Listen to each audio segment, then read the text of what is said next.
మిగిలిపోయిన దోశ పిండికి కానీ ఇడ్లీ పిండికి కానీ కొత్త రూపాన్ని ఇస్తే అవే పుల్లుంటలు. తిన్నాక అడగాలి ఇంకా ఉన్నాయా అని, అంత బాగుంటాయండి. మా సైడ్ ఇళ్లల్లోనే కాదు బయట బజార్లో బండ్ల మీద కూడా చాలా ఫేమస్. పైన క్రిస్పీగా లోపల సాఫ్ట్గా, బ్రేక్ఫాస్ట్కైనా లైట్ డిన్నర్కైనా ఈవినింగ్ స్నాక్ అయినా సూపరే. ఎర్రకారం ఉంటే పల్చటి పల్లి చట్నీ, అవి ఏవీ లేవా అలాగే తినేయచ్చు. సరే, ఈ పొంగనాల కోసం నేనైతే దోశ పిండి తీసుకున్నాను. ఇక్కడ 5 దోశలకి సరిపడా పిండి అయితే ఉంది. దీనికి గాను 2 మీడియం సైజు ఉల్లిపాయల్ని ఈ విధంగా చిన్న చిన్న ముక్కలుగా కట్ చేసి వేసుకోవాలి.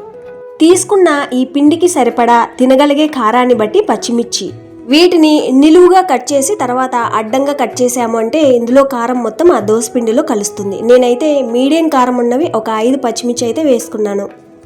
సన్నగా తరిగిన కొంచెం కొత్తిమీర, ఒక 10 దాకా కరివేపాకు రెమ్మల్ని కట్ చేసైనా వేసుకోవచ్చు, లేదా ఈ విధంగా చిన్న చిన్న ముక్కలుగా తుంచి అయినా వేసుకోవచ్చు. ఒకవేళ ఈ పొంగనాలు పిల్లలకి పెట్టేలా ఉంటే ఇందాక వేసిన పచ్చిమిర్చిని కచ్చా పచ్చగా గ్రైండ్ చేసి కారం కొంచెం చూసుకుని వేసుకోవచ్చు. ఒక గుప్పెడు దాకా శనగబేడలు, అదే పోపులో వేస్తాం కదా, శనగపప్పు అంటారు ఏమో, వాటిని ఒకసారి శుభ్రంగా కడిగి వేసుకోవాలి. ఇవి పూర్తిగా ఆప్షనల్ మాత్రమే, ఇష్టముంటే వేసుకోవచ్చు లేదంటే లేదు. వీటిని నానబెట్టే పని లేదు, శుభ్రంగా కడిగి వేసేయడమే. ఆ పొంగనాలు తింటున్నప్పుడు మధ్య మధ్యలో నోటికి తగిలి టేస్ట్ బాగుంటుంది. పిండిలో ఆల్రెడీ సాల్ట్ ఉంటుంది కాబట్టి కొంచెం చూసుకొని వేసుకోవాలి. 1/2 టీ స్పూన్ దాకా పసుపు వేసి వీటన్నిటిని ఈ విధంగా బాగా కలిపేసుకోవాలి. ఇందులో ఉంటే వేసుకోవాల్సినవి క్యారెట్ తురుము, అల్లం తరుగు కూడా వేసుకోవచ్చు. ఈ పొంగనాలని ఏ చట్నీలోకి సర్వ్ చేసుకోలేదు అనుకుంటే కొంచెం పచ్చిమిర్చి ఎక్కువ వేసుకోవచ్చు. ఒకవేళ ఈ పొంగనాలు ఇడ్లీ పిండితో చేస్తున్నట్టయితే ఇడ్లీ పిండి ఇంత జారు ఉండదు కాబట్టి కొంచెం నీళ్లు వేసుకోవాలి. ఒకవేళ మరీ పల్చగా ఉన్న బొంబాయి రవ్వ కానీ లేదా బియ్యం పిండి కానీ వేసుకోవాలి, 1 లేదా 2 స్పూన్ల దాకా. ఫైనల్గా చూడండి, ఈ విధంగా ఉండాలి. మరీ చిక్కగాను లేదు, అలాగని మరీ పల్చగాను లేకుండా మీడియంగా. తర్వాత ఈ పుల్లుంటల పెనం బాగా వేడెక్కాక ప్రతి గుంతలోనూ 2-3 చుక్కలు ఆయిల్ పడేలా వేసుకోవాలి.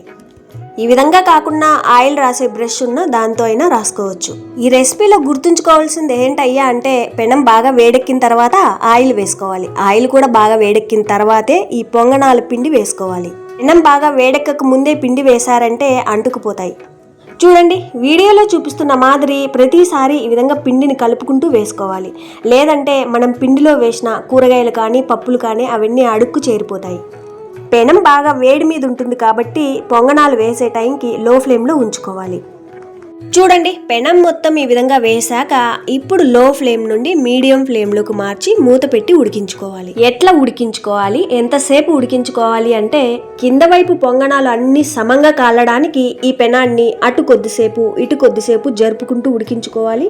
ఒక 2 నిమిషాలు, అంటే ఈ పొంగనాలు సగం ఉడికేదాకా ఉడికించుకోవాలి. చూడండి, ఈ విధంగా ఉడికాక మళ్ళీ పైన ఒక 2-3 చుక్కల ఆయిల్ వేసుకోవాలి.